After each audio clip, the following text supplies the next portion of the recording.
This is an educational game, and so is this, and all of whatever this is. So video games made with the intention of educating someone, usually preschoolers, to a specific topic while interacting in a fun way with it. But you see, educational games are pretty much a dead genre by this point, and the majority of them were all made from the 80s to the early 2000s, which gives a lot of this type of video games an uncanny, disturbing, janky look. Oh, and you also have Japan doing Japan things. So I spent the last week diving into this little rabbit hole of video games, a journey that left me surprised in peculiar ways. Why? Because I sentenced myself to get out of my comfort zone and really push the limit because I was fucking bored. That's why. Also, by the end of this video, I'm gonna be giving the following awards. Make sure to not miss it. Granny's Garden first released in 1983. Originally developed for the BBC Micro, which is not a microwave but actually a microcomputer. Don't really know what that means, honestly. I managed to find a working version of the game through the Internet Archive, and honestly, God bless the Internet Archive. So I was finally able to try it. We just had to wait. And wait. And wait.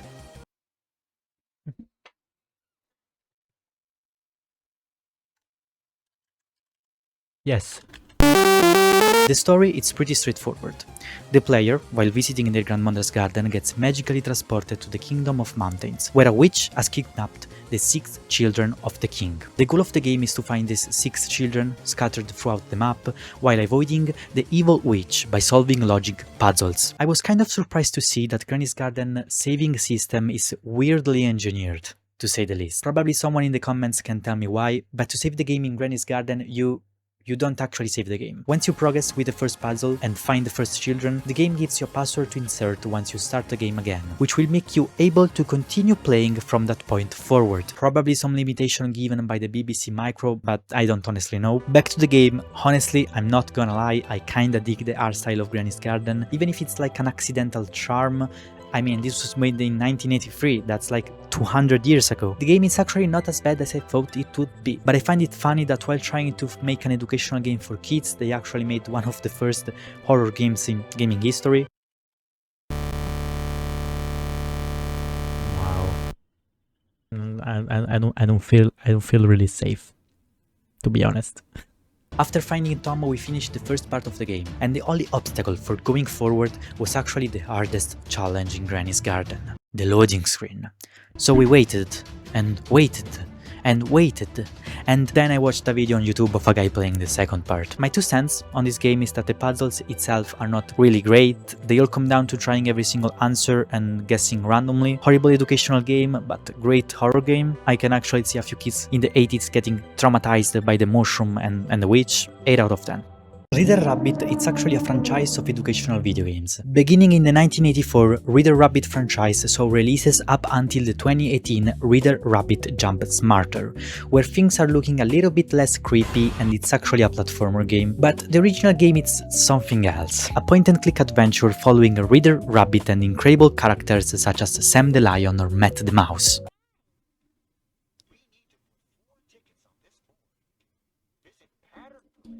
Bro. As I said, there's actually a lot of Reader Rabbit games, half of them coming from the depths of hell itself. It's like everything made for kids and needed to look as disturbing as possible back in the days. The one I was able to play is Preschool Reader Rabbit, which condenses to boring, unnecessarily long puzzles, annoying sounds, uninteresting story, and I don't know, I played it for an hour and said fuck off. 4 out of 10.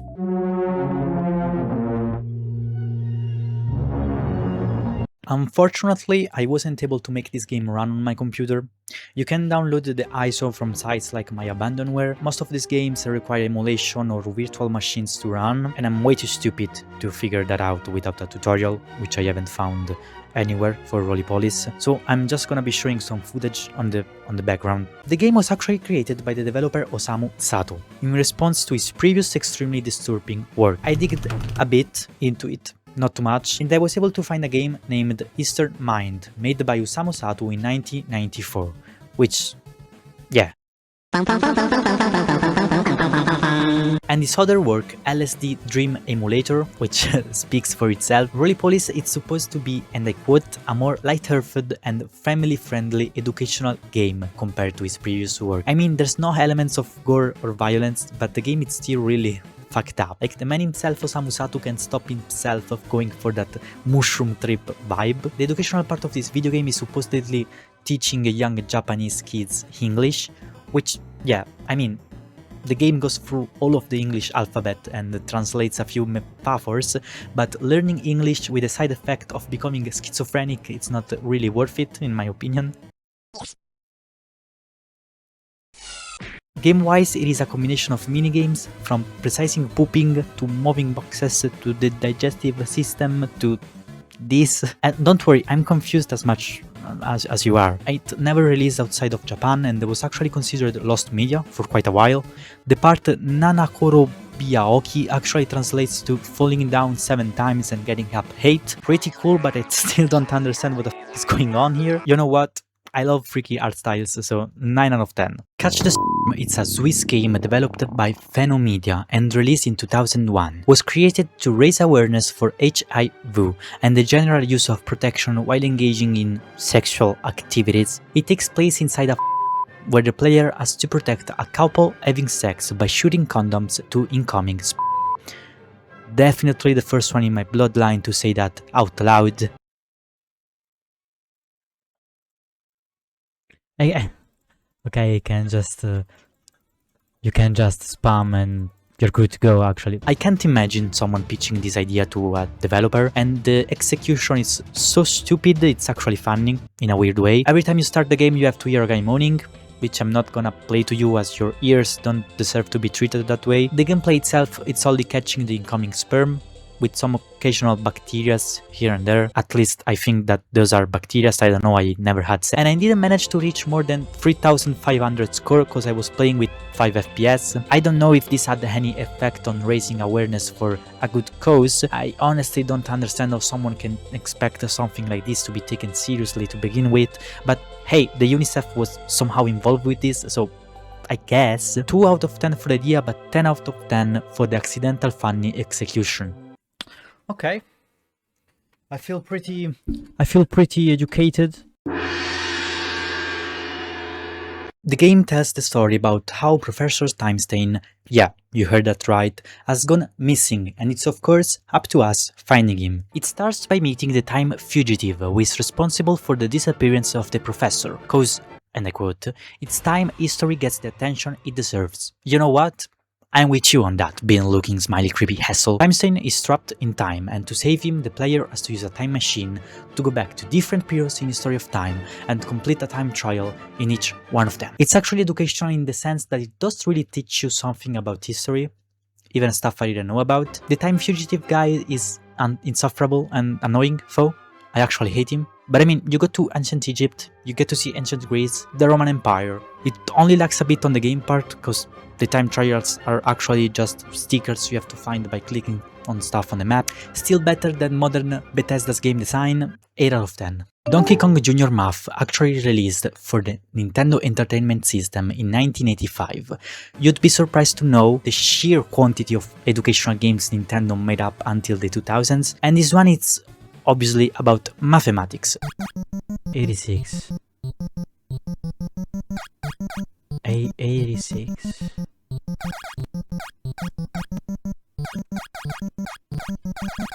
First of all, you have the additions and subtractions levels, an actual 1v1 where you need to get to the number that Donkey Kong gives you faster than your opponent does, and you do so by climbing on ropes and doing platforming stuff. I actually think this was developed for local multiplayer only, as my monkey opponent wasn't moving at all, but when you get to the multiplications and divisions, shit starts to get crazy. Too bad I couldn't experience it, because I wasn't able to scroll down in the menu for some reason. Simply mathematics, surprised to see that this had local multiplayer.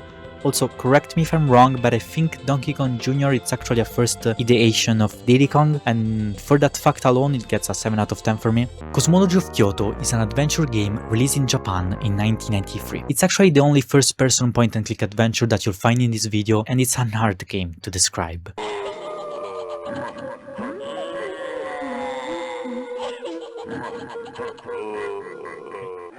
It revolves around the exploration of the ancient city of Heian-kyo, which is the modern-day Kyoto, in the Heian period of Japanese history. There's no clear goal or proper introduction to what you have to do in the game. It's more about open explorations, different paths to take, many characters, stories, and oh my god, what the actual fuck! Cosmology of Kyoto clearly has a lot of survival error elements to it, as you have just seen. It's probably the most disturbing and blatantly horror games out of the bunch, even if it's not marketed as such by the developers. For some reason, I don't even get what this is supposed to educate, perhaps Japanese folklore or something on that line. I'm pretty sure that the reference section is what this game is about.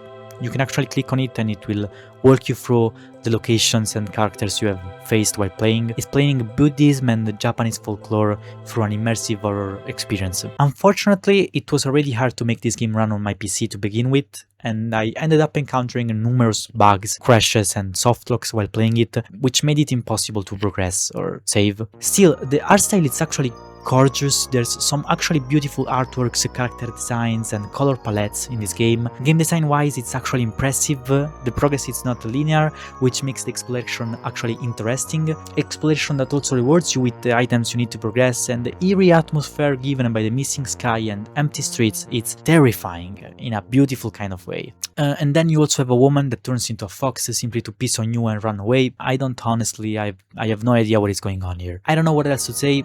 Probably the best out of the bunch. As I said, making this run on modern computers, it's a chore. If it grasped your interest, I advise you to watch Dungeon Chill video that definitely contains a more substantial analysis than mine. But 10 out of 10 for me. Treasure Mathstorm, it's another game made by the Learning Company, the same developers that made Reader Rabbit. But we need to sidetrack here for a bit, since the Learning Company didn't make a few educational games. It made a gazillion of educational games. 15 games under the Fisher-Price series, 25 Reader Rabbits games, the Super Seeker series, the Trial series, even more treasure games, and the Powerpuff Girls Mojo Jojo's clone. Founded in 1980, the Learning Company mission was using the brand new Apple II as an opportunity to teach young children math, science, history, reading, problem-solving skills, etc. Initially funded by the NSF, the Learning Company eventually was able to find the slice of market and continued to traumatize kids up until the early 2000s, when their game production started to slow down due to corporate buyouts and the answer for educational games coming to an end. I wasn't able to find much more about this company, but educational games as a genre exist mainly due to their contribution, so that's an achievement,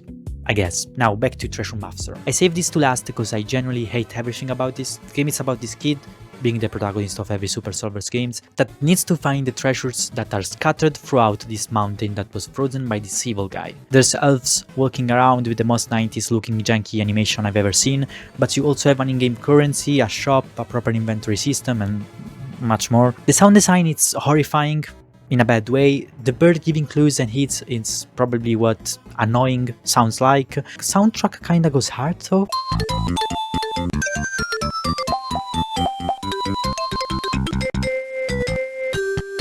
Not at all a fan of the puzzles. You go from additions to counting gems on screen to being able to read a clock. Actually, many kids nowadays have probably no idea how to read a clock, so that will actually be useful. But the game is supposed to teach math and problem solving. Maybe I didn't dig much into it, but the only math I've encountered is looking at the recording timeline to see if I have enough footage so I can stop playing this. The game finishes with you collecting all of the treasures and by unfreezing the mountain. Unfortunately, the gameplay loop is terrible, having to grind the same 3 puzzles infinitely to farm money and items and treasures. 5 out of 10.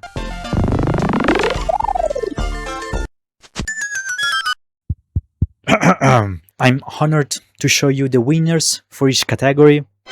Here they are on the screen. Generally speaking, this genre of video games died for a reason. I don't really think there's a single educational game that can be considered a commercial success. Also, there's no way a kid nowadays can handle 5 minutes of Reader Rabbit talking in the slowest way humanly possible. But I think that there's some pedagogic truth behind educational games.